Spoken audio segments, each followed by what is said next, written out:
5 subject commercial communication. આજે હું વાઢેર નીતિન તમને સિલેબસ અને હું સેમ 5ની અંદર તમારે ક્યાં ક્યાં ટૉપિક લઈશ તેની માહિતી આપવા જઈ રહ્યો છું. તો સેમ 5 સીસીનો સિલેબસ 4 યુનિટની અંદર વહેંચાયેલો છે. યુનિટ 1 કે જેમાં ટેક્સ આવે છે, જે કાંઈ ટેક્સનું નામ છે પેટલ્સ ઓફ લાઈફ. યુનિટ 2 કે જેમાં પ્રેસ રિપોર્ટ આવે છે, અને પ્રેસ રિપોર્ટની અંદર 3 પ્રકારના રિપોર્ટ્સ હોય છે: accidents, natural calamities and current events. Then unit 3માં ઇન્સ્યોરન્સ કોરસ્પોન્ડન્સ એ આવે છે, અને તે ઇન્સ્યોરન્સ કોરસ્પોન્ડન્સની અંદર 7 લેટર્સ તમારે ભણવાના હોય છે. એન્ડ ધેન યુનિટ 4 કે જેમાં ક્લોઝ ટેસ્ટ એન્ડ વોકેબ્યુલરી આવે છે, અને વોકેબ્યુલરીની અંદર 50 વર્ડ્સ એ ફોરેન વર્ડ્સ આપેલા હોય છે, અને તેમાંથી ઓબ્જેક્ટિવ્સ પૂછવામાં આવે છે. તો આ પ્રકારનો 4 યુનિટમાં વહેંચાયેલો સિલેબસ એ તમારે યુનિટ એટલે મીન્સ કે સેમ 5ની અંદર ભણવાનો છે. તો હું તમને યુનિટ 3 મીન્સ કે ઇન્સ્યોરન્સ કોરસ્પોન્ડન્સ એ ભણાવીશ. ઇન્સ્યોરન્સ કોરસ્પોન્ડન્સની અંદર 7 લેટર્સ તમારે ભણવાના છે, અને ઇન્સ્યોરન્સ કોરસ્પોન્ડન્સ એટલે શું તેની આપણે પહેલાં માહિતી જોઈએ. તો ફર્સ્ટ ઓફ ઓલ ઇન્સ્યોરન્સ એટલે શું? બરાબર, ઇન્સ્યોરન્સ મીન્સ કે તેને આપણે ગુજરાતીમાં વીમો તરીકે ઓળખીએ છીએ. એટલે કોઈ પણ પ્રકારનું જે કંઈ જે કંઈ વળતર મેળવવા માટેનું જે કંઈ એક પ્રકારનું જે કંઈ પ્રીમિયમ ચૂકવવામાં આવે છે, અને તેને ઇન્સ્યોરન્સ તરીકે ઓળખવામાં આવે છે. અને ઇન્સ્યોરન્સના વિશે તમે લોકો કે સવાલ માહિતગાર છો. તો અહીંયા તમારે કેટલા લેટર્સ તમારે ભણવાના છે? તો અહીંયા 7 લેટર્સ આવે છે, કે દરેક લેટરનું ટાઇટલ હું તમને જણાવું. કે નંબર 1 કે soliciting information about a life insurance policy. Number 2 inquiring about a medical insurance policy. Number 3 asking for a loan against an life insurance policy. Number 4 claiming full benefit due to the death of the policyholder by the nominee. Number 5 claiming a medical reimbursement on the policy. Number 6 intimating the change of nomination. And number 7 asking for the surrender value of a life insurance policy. તો આ જે આ પ્રકારના 7 letters એ આપણે ભણવાના છે, અને હું તમને ભણાવીશ. તો ઇન્સ્યોરન્સના 2 પ્રકાર છે. એક તો લાઈફ ઇન્સ્યોરન્સ, અને નંબર 2 જનરલ ઇન્સ્યોરન્સ. અહીંયા તમારે કેટલાક લેટર્સ જે કંઈ લાઈફ ઇન્સ્યોરન્સને રિલેટેડ આવે છે, કેટલાક લેટર છે તે જનરલ ઇન્સ્યોરન્સને એ રિલેટેડ આવે છે. તો letter number 2 and letter number 5 એ જનરલ ઇન્સ્યોરન્સની અંદર આવતા હોય છે. કે જનરલ ઇન્સ્યોરન્સ એટલે શું, બરાબર, અને લાઈફ ઇન્સ્યોરન્સ એટલે શું? તો આપણે ફર્સ્ટ ઓફ ઓલ જોઈએ તો લાઈફ ઇન્સ્યોરન્સ એટલે કે વ્યક્તિના જીવનને આવરી લેતા જે ઇન્સ્યોરન્સ છે તેને લાઈફ ઇન્સ્યોરન્સ તરીકે ઓળખવામાં આવે છે. તમે લોકો LIC life insurance corporation of ઇન્ડિયાથી માહિતગાર છો. એટલે જે કાંઈ life insurance corporation of India જે કાંઈ ઇન્સ્યોરન્સ ઉતારે છે, મીન્સ કે લોકોના ઇન્સ્યોરન્સ લે છે, તેને લાઈફ ઇન્સ્યોરન્સ તરીકે ઓળખવામાં આવે છે. કે જે વ્યક્તિના જીવન સાથે સંકળાયેલું હોય છે. કે કોઈ વ્યક્તિ, કે આપણને દરેકને ખ્યાલ છે કે ઘણીવાર કે જે કાંઈ વીમા એજન્ટ છે, ઇન્સ્યોરન્સ એજન્ટનો આપણને અનુભવ હોય છે કે દરેકના ઘરે એકવાર તો આ પ્રકારની એજન્ટની મુલાકાત થયેલી જ હોય છે, અને તે વ્યક્તિને સમજાવે છે કે ભાઈ તમે આટલો તમે ઇન્સ્યોરન્સ લ્યો તો તમને આટલો ફાયદો થશે, જો તમે જીવશો તો તમને આટલા રૂપિયા મળશે, અને જો તમારું આકસ્મિક જો આ પ્રકારનું કાંઈ મૃત્યુ થાય તો તમારું ફેમિલીને કોઈ મુશ્કેલી ન આવે, તો તમને આટલો જે કંઈ કે તમને અમાઉન્ટ કે તમારા ફેમિલીને પાછળથી મળે, કે જેના જીવન નિર્વાહ માટે થોડું ઘણું મદદરૂપ થાય. તો જે કંઈ આ પ્રકારના ઇન્સ્યોરન્સને લાઈફ ઇન્સ્યોરન્સ તરીકે ઓળખવામાં આવે છે. તો આપણે અહીંયા letter number 1 soliciting information about a life insurance policy, એ લેટર છે તે લાઈફ ઇન્સ્યોરન્સને રિલેટેડ છે. Letter number 3 asking for loan against and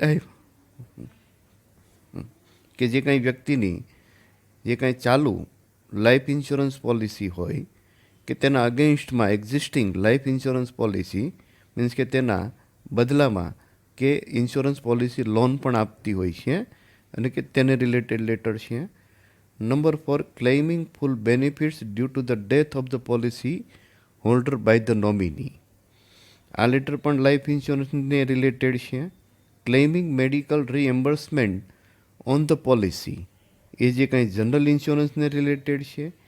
ઇન્ટિમેટિંગ the change of nomination, આ લેટર લાઈફ ઇન્સ્યોરન્સને રિલેટેડ છે.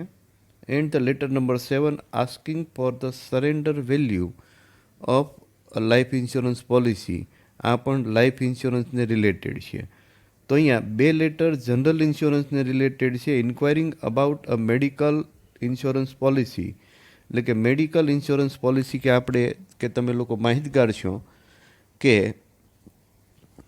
જે કે મેડિક્લેમ કોને કહેવાય? તો મેડિક્લેમને મેડિકલ ઇન્સ્યોરન્સ પોલિસી તરીકે ઓળખવામાં આવે છે કે મેડિક્લેમ. અને મેડિક્લેમ એટલે શું એ તમને ખ્યાલ છે કે જે કાંઈ બીમારી સબબ જે કાંઈ લેવામાં આવતા ઇન્સ્યોરન્સને મેડિક્લેમ પોલિસી તરીકે ઓળખવામાં આવે છે. અને જે કાંઈ અને જો કોઈ વ્યક્તિ બીમાર પડે અને જે કાંઈ ઇન્સ્યોરન્સ કંપની તેને જે કાંઈ તેના જે કાંઈ ટર્મ્સ એન્ડ કન્ડિશન્સ મુજબ જે કાંઈ અમાઉન્ટ છે તેને મળવાપાત્ર હોય તે મળે, તેને લેટર નંબર 5ની અંદર કે claiming medical reimbursement on the policy તરીકે ઓળખવામાં આવે છે. તો આ પ્રકારનો તમારો સિલેબસ છે કે 5 letters from life insurance policy and the 2 letters from general insurance policy. ફરીવાર તમને સમજાવું કે લાઈફ ઇન્સ્યોરન્સ એટલે શું અને જનરલ ઇન્સ્યોરન્સ એટલે શું. લાઈફ ઇન્સ્યોરન્સ કે વ્યક્તિના જીવનને આવરી લેતા જે કાંઈ ઇન્સ્યોરન્સ લેવામાં આવે છે તેને લાઈફ ઇન્સ્યોરન્સ તરીકે ઓળખવામાં આવે. કે for example life insurance corporation of India LIC of India કે જે લાઈફ મીન્સ કે વ્યક્તિના જીવનને રિલેટેડ ઇન્સ્યોરન્સ લે છે અને તેના દરેક મીન્સ કે ઇન્સ્યોરન્સ છે તે પોલિસી છે કે જેને લાઈફ ઇન્સ્યોરન્સ પોલિસી તરીકે ઓળખવામાં આવે છે.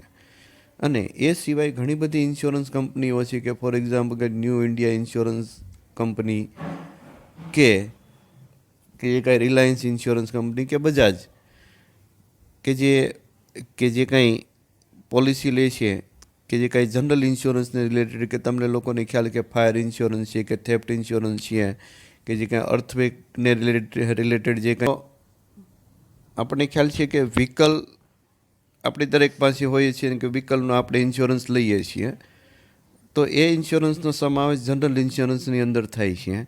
અને પ્લસ કે આપણા સિલેબસની અંદર જે કાંઈ 2 લેટર રહેલા છે કે letter number 2 and letter number 5, તે બંને લેટર જનરલ ઇન્સ્યોરન્સને રિલેટેડ છે કે મેડિક્લેમ મીન્સ કે મેડિકલ ઇન્સ્યોરન્સ પોલિસી તે જનરલ ઇન્સ્યોરન્સની અંદર આવે છે. તો આ જે કંઈ આપણા સિલેબસની અંદર ઇન્સ્યોરન્સ કોરસ્પોન્ડન્સની અંદર જે કાંઈ લેટર્સ આવે છે તે લાઈફ ઇન્સ્યોરન્સ અને જનરલ ઇન્સ્યોરન્સને રિલેટેડ આવેલા છે. હવે આ સિવાય બીજી બાબત કે આ જે કાંઈ લેટર્સ કે દરેક લેટર્સ તે ઇન્ડિવિજ્યુઅલ પર્સન દ્વારા મીન્સ કે વ્યક્તિગત લેટર્સ ઇન્સ્યોરન્સ કંપનીને લખવાના છે. અહીંયા કોઈ લેટરનો જવાબ ઇન્સ્યોરન્સ કંપની પોલિસી હોલ્ડરને આપતી નથી, પરંતુ પોલિસી હોલ્ડર દ્વારા ઇન્સ્યોરન્સ કંપનીને લેટર લખવાના છે. બરાબર, નંબર 1. તો અહીંયા કોઈ લેટર ફરીવાર કે દરેક લેટર તે પોલિસી હોલ્ડર કે ઇન્ડિવિજ્યુઅલ પર્સન દ્વારા ઇન્સ્યોરન્સ કંપનીને લખાય છે અને અહીંયા કોઈ લેટરનો જવાબ ઇન્સ્યોરન્સ કંપની પોલિસી હોલ્ડરને આપતી નથી. તો અહીંયા તેનું આપણે સ્ટ્રક્ચર મીન્સ કે form or layout of the insurance કોરસ્પોન્ડન્સના લેટરનું જોઈએ તો દરેક લેટર ઇન્ડિવિજ્યુઅલ પર્સન દ્વારા લખવામાં આવે છે. તો આપણને ખ્યાલ છે કે ઇન્ડિવિજ્યુઅલ પર્સન દ્વારા લખવામાં આવતા લેટરનું એડ્રેસ એ ક્યાં હોય, કે જેને એડ્રેસ ઓફ ધ રાઇટર તરીકે ઓળખવામાં આવે છે. તો એડ્રેસ ઓફ ધ રાઇટર છે તે હંમેશા પત્રની જમણી બાજુ ઉપરના મથાળે લખવામાં આવતું હોય છે. ત્યાં પોલિસી હોલ્ડરનું નામ અને એડ્રેસ લખાય છે. Then date, then inside address on the left hand side margin of the letter, one space below the date. inside address નું ફર્સ્ટ લાઇન ધ મેનેજર એવું લખવામાં આવે છે. Then the name of the insurance company અને તેનું ફૂલ postal address લખવામાં આવતું હોય છે.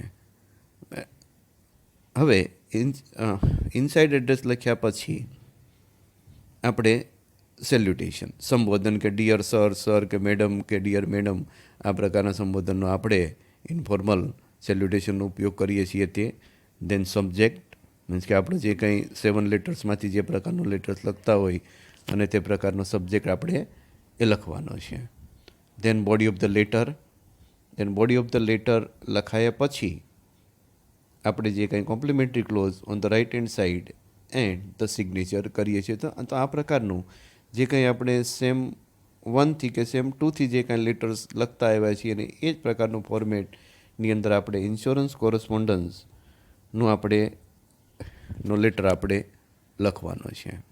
તો અહીંયા તમને ફરીવાર કહું કે અહીંયા દરેક letter individual person to insurance કંપનીને લખવાના છે. કોઈ letter insurance company to individual person કે પોલિસી હોલ્ડરને લખવાના નથી. તો અહીંયા તેનું સ્ટ્રક્ચર એ પ્રકારનું છે કે અહીંયા દરેક લેટર ઇન્ડિવિજ્યુઅલ પર્સન અથવા કે પોલિસી હોલ્ડર દ્વારા લખવામાં છે. માટે અહીંયા ટાઇટલનો આપણે ઉપયોગ નહીં કરીએ, પરંતુ આપણે એડ્રેસ ઓફ ધ રાઇટરનો ઉપયોગ કરશું. અને એડ્રેસ ઓફ ધ રાઇટર હંમેશા પત્રના મથાળે જમણી બાજુ લખવામાં આવતું હોય છે. આપણે તો એ જ પ્રકારે લેટર આપણે લખવાનો છે. હવે હું તમને 1 બાય 1 દરેક લેટરની અંદર આપણે શું લખીશું, મીન્સ કે જે કંઈ ટોપિક આપેલા છે એની આપણે ટૂંકમાં સમજણ લઈએ અને પછીના લેક્ચરની અંદર હું તમને એક પછી એક લેટર હું તમને લખાવીશ, સમજાવીશ. અને જો તમને જરૂર પડશે અને જો તમે મને કહેશો કે ભાઈ મને આનું PDF મોકલાવો, તો તમે તમારો વોટ્સએપ નંબર મને મોકલજો. હું તમને આ દરેક લેટરના PDF પણ તમને એ મોકલાવી આપીશ. બરાબર. તો number 1, letter number 1, soliciting information about a life insurance policy. તો આ પ્રકારનો લેટર ક્યારે લખવામાં આવે? સામાન્ય રીતે આ પ્રકારના લેટર લખવાના સંજોગો બહુ ઓછા ઊભા થતા હોય છે, કારણ કે મોટે ભાગે દરેક ઇન્સ્યોરન્સ કંપની છે કે તેમના એજન્ટ્સ નિમેલા હોય છે અને તે સમયાંતરે કે જે કંઈ સમાજની અંદર મીન્સ કે લોકોનો કોન્ટેક કરતા હોય છે અને પોલિસી લેવા માટે સમજાવતા હોય છે. પરંતુ ઘણીવાર આપણને એવું બને કે ભાઈ મારે કોઈ કંપનીની ઇન્સ્યોરન્સ પોલિસી લેવી છે, તો એ કંપનીનો એજન્ટ મારા ધ્યાનમાં ન હોય અને ત્યારે કે કોઈ વ્યક્તિ ડિરેક્ટલી પણ ઇન્સ્યોરન્સ કંપનીને કે એ પોલિસી લેવા માટે, એ કંપનીની પોલિસી લેવા માટે એ કંપનીને લખે છે કે ફોર એક્ઝામ્પલ કે બજાજ એલિયન્સ છે તો એની કોઈ પોલિસી લેવી હોય, બરાબર, કે મેક્સ ઇન્સ્યોરન્સ કંપની છે કે એની કોઈ પોલિસી લેવી હોય, બરાબર, તો તે કંપનીને લખે કે ભાઈ મારે આ પ્રકારની પોલિસી, આટલા અમાઉન્ટની પોલિસી લેવી છે, આટલો જે કાંઈ ડ્યુરેશન માટે પોલિસી લેવી છે, બરાબર છે. તો એ પ્રકારનું જે કાંઈ કંપનીને લખે છે અને કંપનીને કહે છે કે તમે મને આ પ્રકારનું સાહિત્ય મોકલાવજો. એટલે કે એ પ્રકારે તે કંપનીને જણાવે છે કે ભાઈ તમે તમારું મટીરિયલ મને મોકલાવજો, અથવા કે જો તમારો રિપ્રેઝેન્ટેટિવ અમારા એરિયાની અંદર હોય તો તે રિપ્રેઝેન્ટેટિવને કે મારી મુલાકાત લેવા વિનંતી. એટલે એ પ્રકારનો જે કાંઈ લેટર લખવામાં આવે છે તેને soliciting information about life insurance policy તરીકે ઓળખવામાં આવે છે. ધેન આપણે લેટર નંબર 3 ઉપર જઈએ કે લેટર નંબર 2 and 5 આપણે છેલ્લે રાખીશું, બરાબર. કે એટલે લેટર નંબર 3 કે લેટર નંબર 3નું ટાઇટલ એ પ્રકાર asking for a loan against A existing life insurance policy.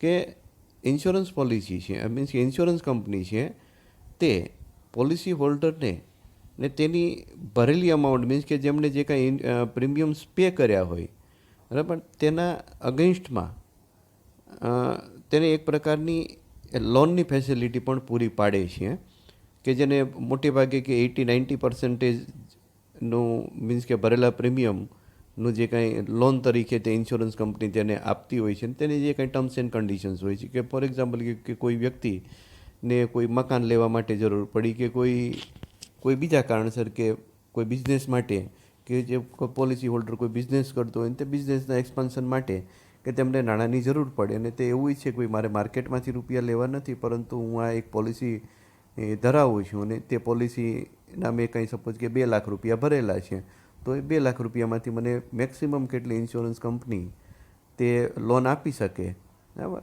અને તો તે મીન્સ કે લોન માટે પણ તે એપ્લાય કરી શકે છે, મીન્સ કે એક પ્રકારની દરખાસ્ત મૂકી શકે છે. તેને asking for a loan against existing life insurance policy તરીકે ઓળખવામાં આવે છે. Then letter number 4, claiming full benefit due to the death of the policy holder by the nominee. હવે કે ઇન્સ્યોરન્સ પોલિસી ચાલુ હોય અને આ દરમિયાન જો કોઈ પોલિસી હોલ્ડરનું ડેથ થાય, મૃત્યુ પામે, તો તેનો નોમિની હોય, તેના દ્વારા તેના જે કંઈ બેનિફિટ છે તે મેળવવા માટેનો એક પ્રકારનો ક્લેમ કરવામાં આવે છે. તેને claiming full benefits due to the death of the policy holder by the nominee તરીકે ઓળખવામાં આવે છે, કે જ્યારે ઇન્સ્યોરન્સ પોલિસી લેવામાં આવતી હોય છે ત્યારે નોમિનીનું નામ ફરજિયાત હોય છે. કે જે તે વ્યક્તિ મીન્સ કે પોલિસી લીધા પછી અને પોલિસી પૂરી ન થાય એ દરમિયાન તે વ્યક્તિનું જો કોઈ મૃત્યુ થાય, દુઃખદ અવસાન થાય, તો તેમના નાણાં છે, ભરેલા નાણાં પ્લસ જે કંઈ બોનસ છે, કે મીન્સ કે તેની જે કંઈ પોલિસી લેતી વખતે જે કંઈ ટર્મ્સ એન્ડ કન્ડિશન્સ હોય એ મુજબ નોમિનીને જ, ફક્ત નોમિનીને જ તેનું બેનિફિટ્સ મળતા હોય છે. તો આ પ્રકારે નોમિની દ્વારા ઇન્સ્યોરન્સ મીન્સ કે પોલિસી હોલ્ડરનું મૃત્યુ થાય અને ત્યારે જે કાંઈ નાણાં મેળવવા માટે, તેના બેનિફિટ્સ મેળવવા માટે જે કાંઈ ઇન્સ્યોરન્સ કંપનીને લેટર લખવામાં આવે છે તેને claiming full benefits due to the death of the policy હોલ્ડરના નામે ઓળખવામાં આવે છે. Now letter number 6, intimating the change of nomination. Nomination means કે વારસદાર. આપણે આગળના લેટરમાં જોઈએ એ પ્રકારે, કે મેં તમને સમજાવ્યું એ પ્રકારે, કે જ્યારે ઇન્સ્યોરન્સ પોલિસી લેવામાં આવતી હોય છે ત્યારે નોમિનેશનનું ફોર્મ ભરવું ખૂબ જ જરૂરી હોય છે. કારણ કે નોમિનેશન વગર મીન્સ કે કોઈ આકસ્મિક એવી ઘટના બને તો તેના ઇન્સ્યોરન્સની સમ અમાઉન્ટ છે તે કોને પે કરવી. હવે ઘણીવાર એવા સંજોગો ઊભા થાય કે જ્યારે પોલિસી લેતી વખતે તે કોઈ એક વ્યક્તિ કે ફોર એક્ઝામ્પલ કે મિસ્ટર એક્સ તેના વારસદાર હોય, પરંતુ અમુક સમય પછી એવું બને કે મિસ્ટર એક્સ કોઈ પણ કારણસર કે મિસ્ટર એક્સને બદલાવવા પડે અને કે મિસ્ટર વાયને નોમિની તરીકેનું સ્થાન આપવું પડે, અને એ સમયે ઇન્સ્યોરન્સ કંપનીને કે ભાઈ પોલિસી લેતી વખતે મારા વારસદાર મિસ્ટર એક્સ હતા, પરંતુ આ કારણસર કે મારા વારસદાર હું એટલે બદલાવવા ઈચ્છું છું, અને તેમની ફૂલ ડિટેલ છે તે ઇન્સ્યોરન્સ કંપનીને આપવી પડે છે. અને આ પ્રકારે ઇન્સ્યોરન્સ કંપની છે તેના વારસદાર મીન્સનું નામ છે તે બદલાવી આપતી હોય છે. કે ફોર એક્ઝામ્પલ, કે તમને એક સામાન્ય એક્ઝામ્પલ આપું સમજાય એ પ્રકારનું, કે કોઈ એક વ્યક્તિએ ઇન્સ્યોરન્સ પોલિસી લીધી અને એ સમયે તેના વારસદાર તરીકે તેના વાઈફ હોય, પરંતુ અમુક સમય પછી એવું બને છે કે તે બંને પતિ પત્ની વચ્ચે ખટરાગ ઊભા થાય છે અને છૂટા પડવાનું બને છે અને તે વ્યક્તિ રીમેરેજ કરે છે, બરાબર છે. તો આ સમયે કે તેમના નામ મીન્સ કે તેના નોમિનેશન મીન્સ કે વારસદાર બદલાવાનું જરૂરી બને છે. તો આવા જે કંઈ ઘણા બધા રીઝન્સ હોઈ શકે કે એ કારણસર કે નોમિનીને બદલાવી શકાય. Now letter number 7, asking for the surrender value of a life insurance policy. હવે સરેન્ડર વેલ્યુ એટલે શું? કે કોઈ પણ આ પ્રકારની જે કંઈ ટર્મ્સ છે એ પૂરી થયા પહેલાં જો કોઈ તેને અટકાવી દેવામાં આવે તેને સરેન્ડર વેલ્યુ તરીકે ઓળખવામાં આવે છે. કે ફોર એક્ઝામ્પલ કે કોઈ વ્યક્તિએ 5 લાખની પોલિસી લીધી છે 20 વર્ષ માટે. બરાબર. હવે તે 20 વર્ષ સુધી કે તેમનું જે કંઈ પ્રીમિયમ ભરવા માટે સક્ષમ ના હોય, એમ કે તેણે પોલિસી લીધી ત્યારે તેનું પ્રીમિયમ ભરવા માટે તે સક્ષમ છે, પરંતુ એવા સંજોગો ઊભા થાય છે કે તેના જે કંઈ નાણાપીડ ઊભી થાય અને કે તેનું પ્રીમિયમ ભરવા માટે સક્ષમ ન હોય, ત્યારે તે વ્યક્તિ છે તે પોલિસી બંધ કરાવે છે કે હવે હું આ પોલિસીના પ્રીમિયમ ભરી શકું તેમ નથી અને મારા જે કાંઈ ભરેલા પ્રીમિયમ્સ મને પાછા મળે અને તે ભરેલા પ્રીમિયમ પાછા મેળવવા માટેનો જે કાંઈ ક્લેમ કરે છે તેને સરેન્ડર વેલ્યુ તરીકે ઓળખવામાં આવે છે. તો એકવાર પોલિસી લીધા પછી પોલિસી પૂરી ન થાય ત્યાં સુધી તે વ્યક્તિ પ્રીમિયમ અને વચ્ચે કોઈ પણ એવા સંજોગો ઊભા થાય અને તેને પોલિસી બંધ કરાવવી પડે અને આ સંજોગોમાં તેમણે જે સમય મીન્સ કે જે ડ્યુરેશન દરમિયાન કે તેમણે પ્રીમિયમ્સ પે કર્યા હોય તે પ્રીમિયમ્સ પાછા મેળવવા માટેનો જે કંઈ લેટર કંપનીને લખે છે તેને asking for the surrender value of the insurance policy તરીકે ઓળખવામાં આવે છે. Now letter number 2 and letter number 5. Letter number 2 inquiring about a medical insurance policy means કે મેડિક્લેમ પોલિસી. હવે કોઈ વ્યક્તિને મેડિક્લેમ લેવો છે અને અત્યારના સંજોગોમાં આપણે જોઈએ કે દરેક વ્યક્તિ છે તે મેડિક્લેમ ધરાવતો હોય છે. એમ કે કોઈ બીમારી છે તે કોઈ વ્યક્તિને પૂછીને આવતી નથી, તે આકસ્મિક જ આવે છે અને વ્યક્તિ ઈચ્છે કે આ જે કંઈ આકસ્મિક બીમારી આવે છે અને તેના જે કંઈ આકસ્મિક જે કંઈ ખર્ચાને પહોંચી વળવા માટે એક પ્રકારની ઇન્સ્યોરન્સ કંપનીઓ છે તે મેડિક્લેમ પોલિસીની સુવિધા તેમણે આપેલી છે અને તે જે કાંઈ અમાઉન્ટ મુજબ તમે કેટલાની મેડિક્લેમ પોલિસી લો છો એ મુજબ તમને તેના જે કાંઈ બેનિફિટ્સ મળતા હોય છે. તો કોઈ વ્યક્તિને મેડિક્લેમ પોલિસી લેવી હોય અને તો પણ તે ઇન્સ્યોરન્સ કંપનીને લેટર લખે છે અને તેની જે કાંઈ વિગત આપતા હોય છે ને એ પ્રકારે ઇન્સ્યોરન્સ કંપની છે કે તેમને મેડિકલ પોલિસીની જે કંઈ માહિતી આપે છે. મીન્સ કે મેડિક્લેમ પોલિસી મેળવવા માટેનું જે કંઈ ઇન્ક્વાયરી કરતા લેટરને ઇન્ક્વાયરિંગ અબાઉટ અ મેડિક્લેમ મીન્સ કે મેડિકલ ઇન્સ્યોરન્સ પોલિસી તરીકે ઓળખવામાં આવે છે. અને એના પછી લેટર નંબર 5ની હું તમને માહિતી આપું કે જેને મેડિક્લેમને રિલેટેડ છે માટે claiming medical reimbursement on the policy. Reimbursement એટલે શું કે રીએમ્બર્સમેન્ટ મીન્સ કે ચૂકવેલા નાણાં પરત મેળવવા. મેડિકલ રીએમ્બર્સમેન્ટ મીન્સ કે તમે બીમારી સબબ જે ચૂકવેલા નાણાં પરત મેળવવા તેને મેડિકલ રીએમ્બર્સમેન્ટ તરીકે ઓળખવામાં આવે છે. હવે જે કોઈ વ્યક્તિએ મેડિક્લેમ લીધેલ હોય અને મેડિક્લેમ પોલિસી છે તે 1 વર્ષ માટે લેવામાં આવતી હોય છે. દર વર્ષે તેને રિન્યૂ કરાવવી પડે છે અને આ જે કંઈ 1 યરના ડ્યુરેશનની અંદર જો તે વ્યક્તિ બીમાર પડે અને બીમારી સબબ તેમણે હોસ્પિટલાઇઝેશન અને તેની જે કંઈ ટર્મ્સ એન્ડ કન્ડિશન્સ મુજબ તેને જે કંઈ હોસ્પિટલાઇઝેશન કરવામાં મીન્સ કે એડમિટ કરવામાં આવેલ હોય અને એ દરમિયાન તેમનો જે કંઈ ખર્ચ થયો હોય એક્સપેન્સીસ કે જે કંઈ તેના મેડિસિન્સ હોય, ટેસ્ટ રિપોર્ટ્સ હોય કે હોસ્પિટલાઇઝેશન્સનો જે કંઈ ચાર્જ હોય એ દરેક ચાર્જ છે તે જે કંઈ ટર્મ્સ એન્ડ કન્ડિશન્સ મુજબ મીન્સ કે મેડિકલ ઇન્સ્યોરન્સ પોલિસી આપતી ઇન્સ્યોરન્સ કંપની છે તે વ્યક્તિને પે કરે છે.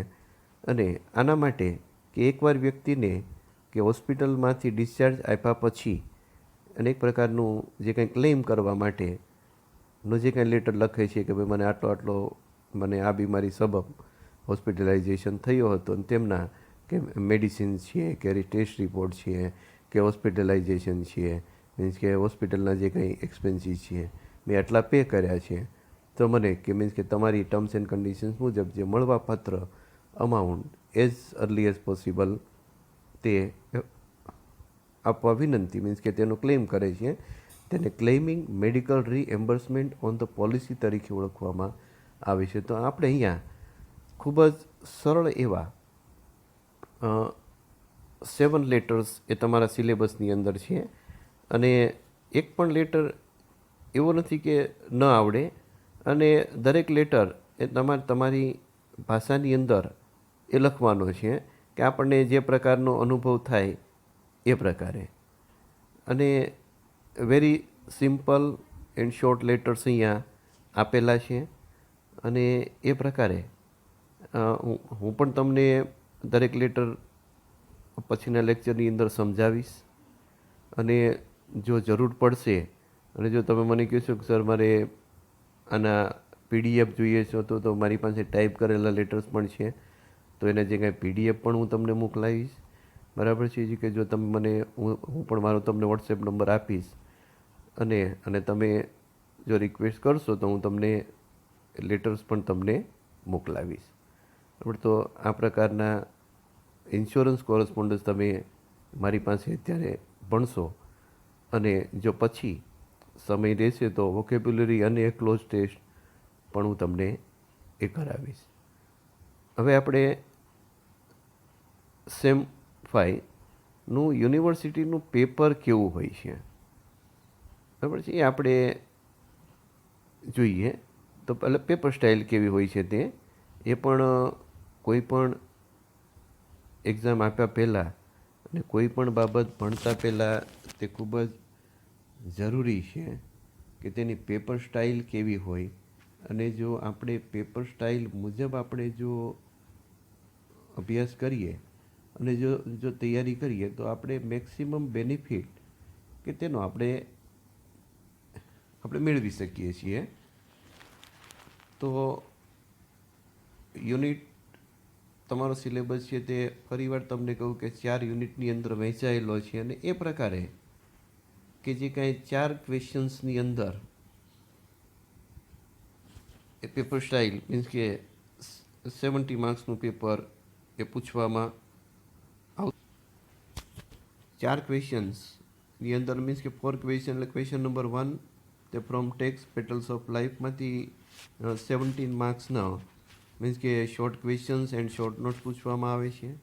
Question number 2 from press report 17 marks. Question number 3 insurance correspondence, જો અગત્યની વાત કે એક લેટર, એટલે અહીંયા 2 લેટર પૂછવામાં આવે છે, અને બેમાંથી કોઈ પણ એક લેટર તમારે લખવાનો છે, અને તે 17 માર્ક્સ 17 માર્કનો એક લેટર છે, એટલે તમે મેક્સિમમ માર્ક્સ તેમાંથી એ મેળવી શકો.